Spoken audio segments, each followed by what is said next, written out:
नमस्कार दोस्तों, हमारे YouTube चैनल पर आप लोग का बहुत बहुत स्वागत है। आज मैं सोहर गीत सुनाने जा रही हूँ। अच्छा लगेगा तो चैनल को सब्सक्राइब कर दीजिएगा, वीडियो को शेयर करिएगा। एक हाथे लिहली बहुअर लोटावा हो, दूसरे हाथ गोबर हो। एक हाथे लिहली बहुअर लोटावा हो, दूसरे हाथ गोबर हो। मोरी सासू कवना ही घरवा, तू ही देबू हो कवना घर लिपिन हो। मोरी सासू कवना ही घरवा, तू ही देबू हो कवना घरवा लिपिन हो। सासू जे बोला ही के रहली हो, ननदिया हमारी बोलेली हो।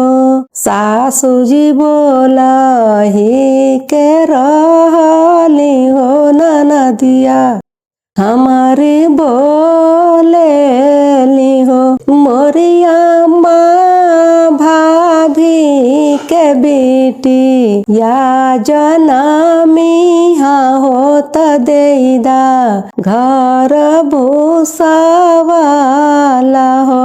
मोरिया माँ भाभी के बेटी या जनमिहा होत देदा, घर भूसावाला हो।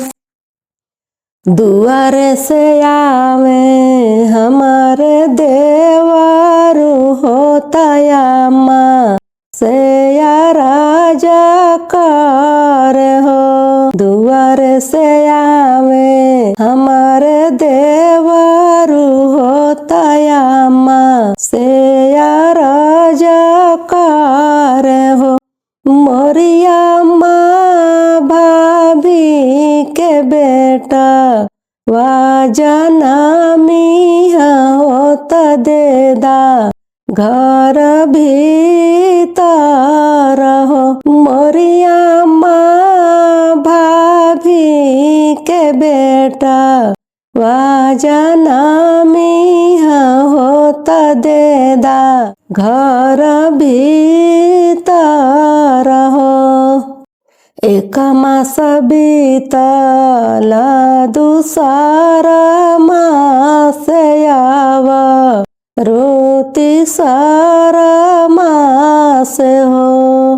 एक मास बीतल दूसरा मास आवा, रोती सारा मास हो। ललना बीत गई लनावा, ई महीनावा हो होरिलावा, एक जनमेल हो।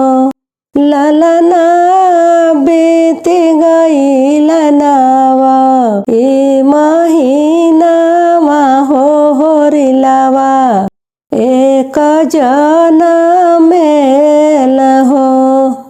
एतनी बचन सासु सुनेली होत गोती, नी बोलावेली सोहर गवावेली हो। एतनी बचन सासु सुनेली होत गोती, नी बोलावेली सोहर गवावेली हो।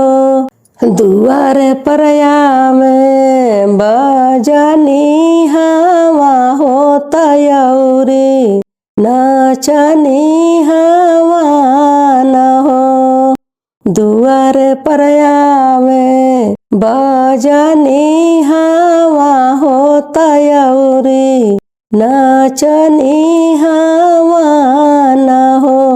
ललना आंगने में नाच नाचे लीना ना दिया हो कंगनवा हम ले भाई हो। ललना आंगने में नाचे लीना ना दिया हो कंगनवा हम ले भाई हो। सोनावा त देव नचनी हवा हो त रुपया बजनी हवा के हो।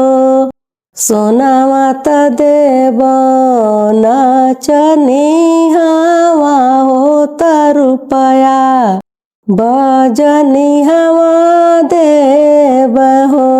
मोरी ननदो तू हई के कुछु नाही देबा हो बिरही बोलिया बोले लू।